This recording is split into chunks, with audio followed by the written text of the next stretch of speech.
According to the government of the Republic of Zambia, farmers belong to three categories. We have the small-scale farmer, who cultivates between 0 and 4.99 hectares.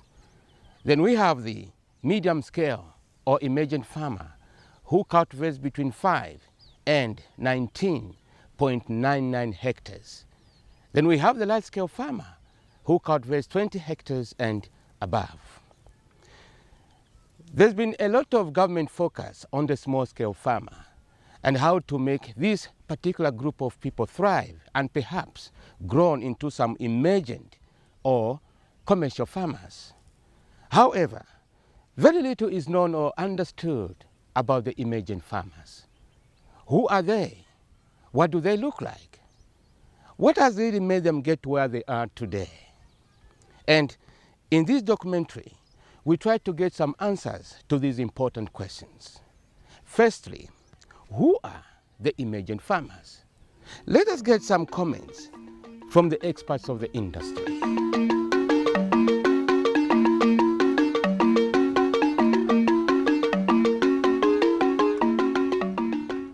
Emergent farmers are farmers who produce between 5 hectares up to 10 hectares. And also they hire labor. Some they even have tractors. Their production is market motivated. A lot of them, they don't sell to FRA. They sell to other companies. We also need to look at the cultivation practices.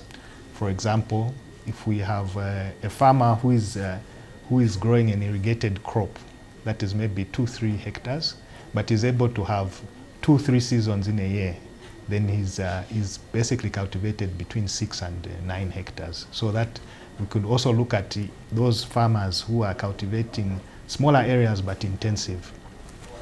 Then we can also look at small scale, those who cultivate land that is maybe less than 5 hectares, but we look at the value of the produce that they are making. So if they are producing high value crops, someone might cultivate 2-3 hectares, but is making the same amount of money as someone who's cultivating maybe 10 hectares of a field crop and one season.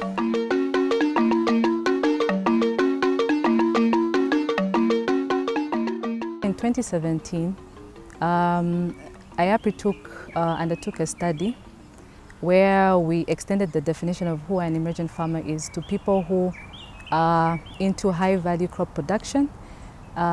They are also into livestock production as well as fish farming, irrespective of the land size that they had. And we looked at the types of investment that they've done in each of these different enterprises that I have mentioned. A medium-scale farmer, by definition of the Ministry of Agriculture, is a farmer who is planting or cultivating more than 5 hectares of land.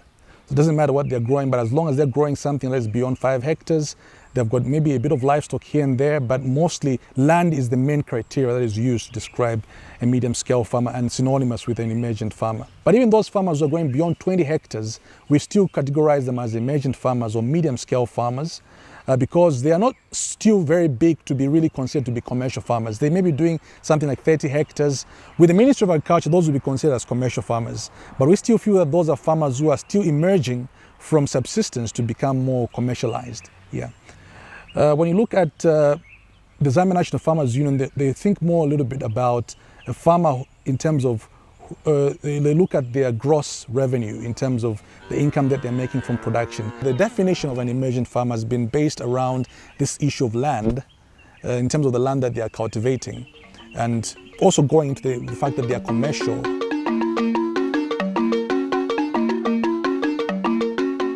We observe that most of them do come from the urban areas and into wage income generating activities or salaried income generating activities.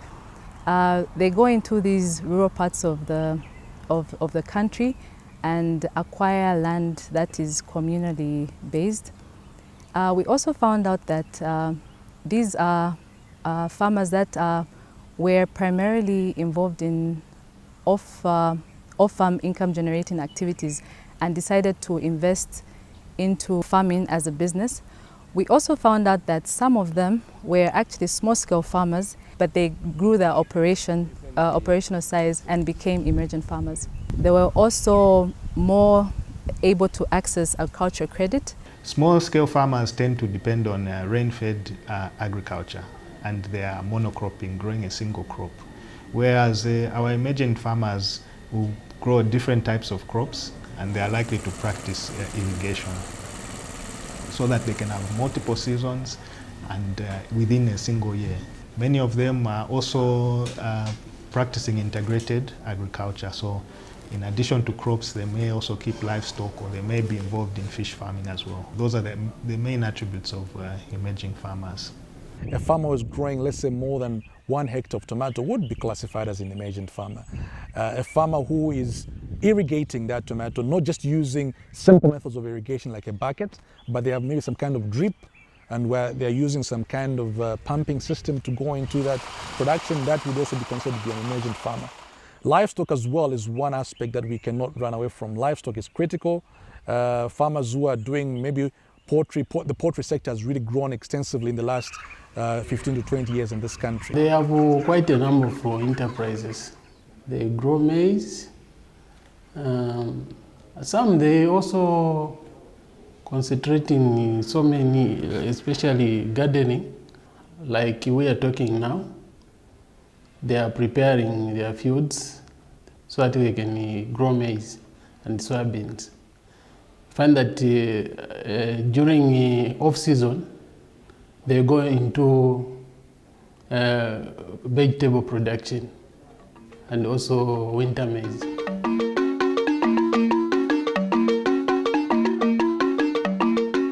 I went for my college in Chikankata as a nurse. From there, I joined the government. I was working under Liteta Hospital. When I go for work, I've got chance, I come and treat a bit. Then I retired in 2013. So I joined the farming from that time up to now. It can be 2 hectares. It was my in-law who was the owner of this village. When he went back, he left me with my husband. I went up to secondary level, and I've been doing just short courses on dairy farming. Our farm is about 36 hectares this time. My father was the one who was here. He did agriculture course at Parawana Dairy Training Institute. That was in early 70s. But unfortunately, some 6 years ago, he passed away. So that's how we took over from him. Am I full-time doing dairy business? Yes. I'm doing dairy business. I'm in a full dairy business industry. I've never been to a college, and I didn't finish my grade 12 to say. I just ended in Form 3. So from that time, I had not enough support from my parents. Then my uncle just said, no, I want to move from Freel, I want to go somewhere. Then I joined at Nampamba Wheat Scheme as a tractor driver. I was employed there. I just worked for about 6 months. Then I was promoted to the office work. I stopped working at the Nampamba Wheat Scheme. I started a little bit of farming with him and doing a bit of some mechanics. When I looked for a place here, the head woman, Kasonkomona, gave me a place. My farm is about 3.4 hectares. When I finished school in Livingstone, that is, I joined the Lukanga Milling Company, where I was the manager there. Yeah, I worked there for 5 years, from 1990 up to somewhere 1995. From 1995, I decided to come back where I came from. I started farming from that year, 1995. I'm still doing farming from that time up to now. I was managing the whole farm of my father. From that time, my father passed away in 1988. That's when I remained at this very farm. From that time up to now, I'm still keeping the farm. My farm is about 7 hectares. All along, I've been a farmer from my childhood, rather. My father left me in 1976. From 1976 up to date, I've been here. The size of the farm is about 18.2 hectares.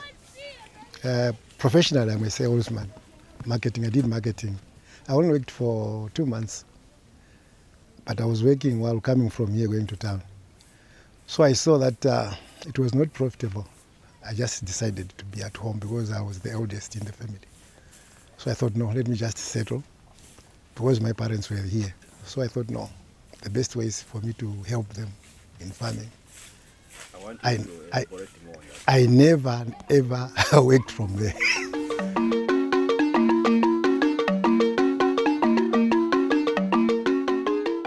I just plant different crops, like mostly vegetables, green pepper, green beans, derere. Sometimes I get about 7 to 800. And maize, groundnuts, also some soya beans for the dairy animals. The milk we take to the center. Then we just put every day. We don't get daily payments. Unless until the month end is when you are going to be paid according to the liters which you supplied. Currently, we are doing dairy farming. At the same time, we are doing even poultry. The number of animals we have about 42. Those in milk production, we have about 18. And a number of birds which we normally keep, we are just doing it at a small scale at the moment. We go up to 500 broiler chickens. Then when you come to gardening, also we just do it at a small scale. Sometimes it's half hectare, sometimes it's 1 hectare. Instead of maybe planting maize for sale, I decided to start planting maize for silage. I've decided to go for gardening because this area is a predominant area. People like gardening very much than going for these other commercial crops like maize and whatever, as long as they get the little they have. But their much emphasis and effort is on the gardening. I normally grow field crops when time comes, just for my own home consumption, not for marketing. I do grow maize, that is white maize. I also grow yellow maize. I also grow groundnuts. I also grow cotton. And recently I went to Lusaka, my workshop. I'm a yam farmer. Yam farm. Yes. I deal in poultry. It only accommodates about 250. It is about 300, but 250 it's okay. Now I put in 250 at a time. I have cattle. I have a little garden, they're watering there. And fresh maize, rather. And mixed farming, crop farming. Emergent farmers are not afraid to take risks.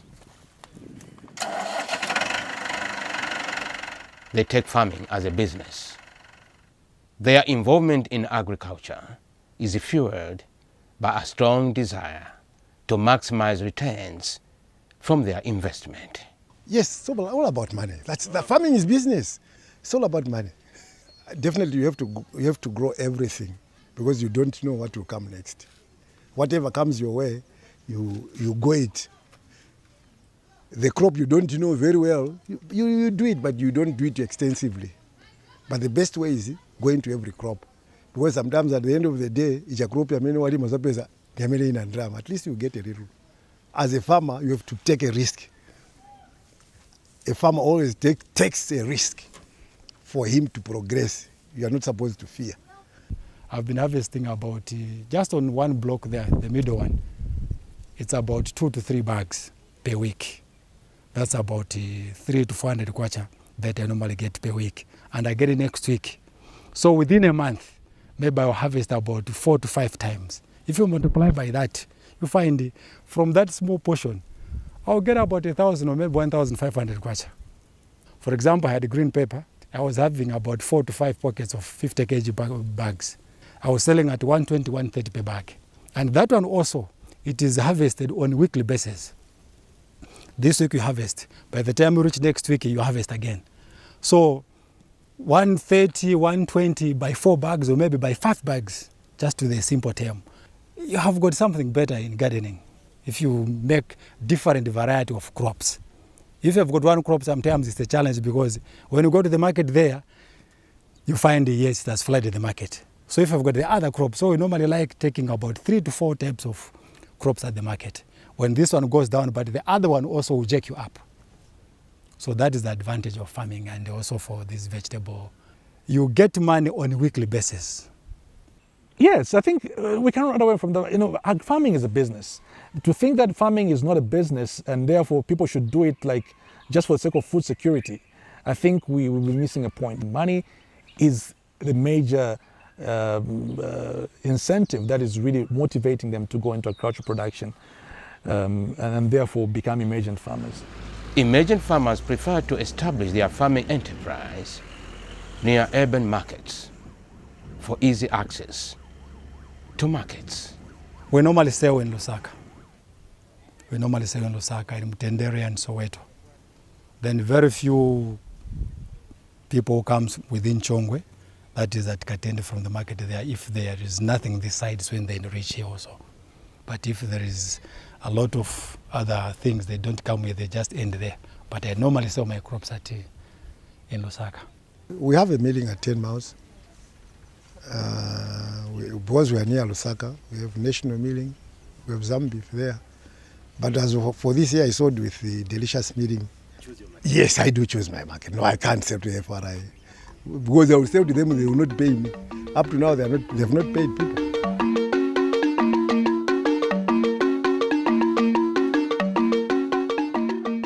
Emerging farmers, because many of these emerging farmers are producing throughout the year, so they have a permanent workforce.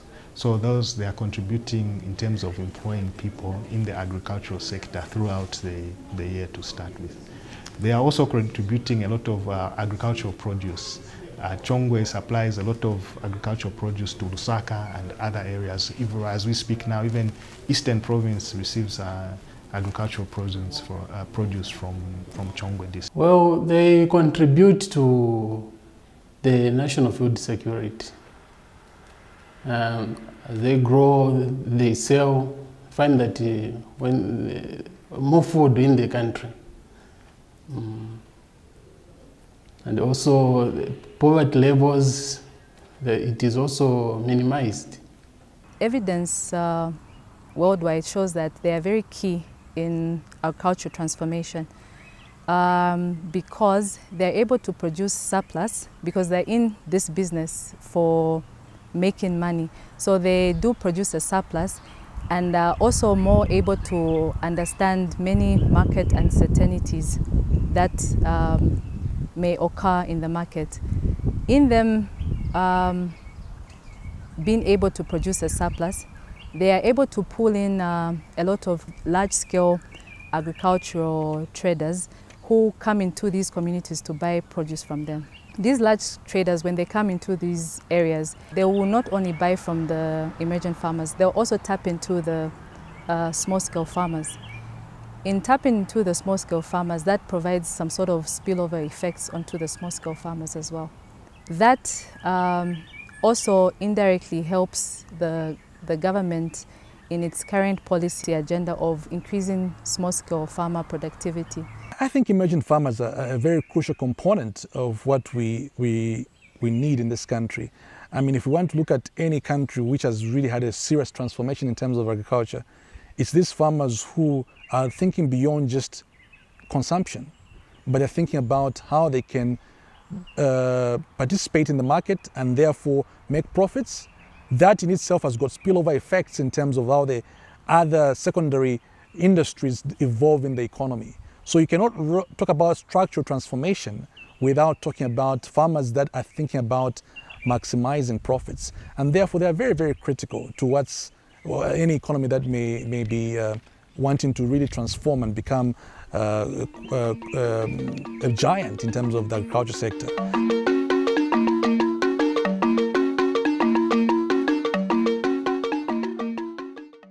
I don't have to go and look for money somewhere from anybody.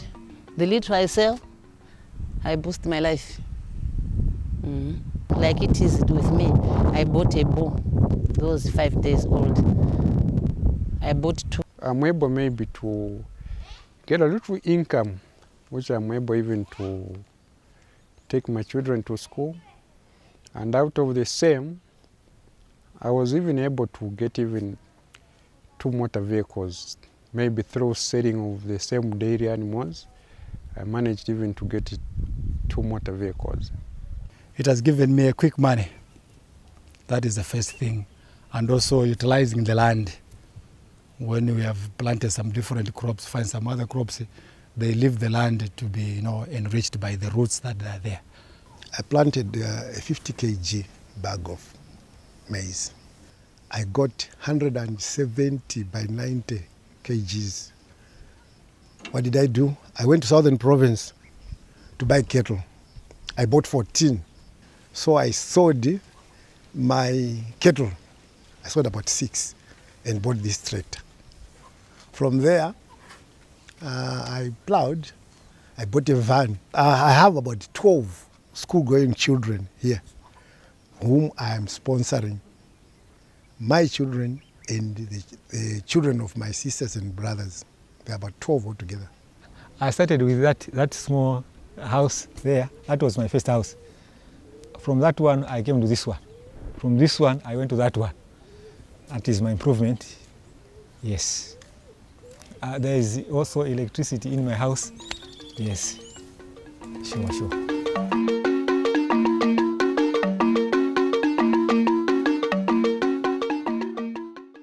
The cost of production has gone too high.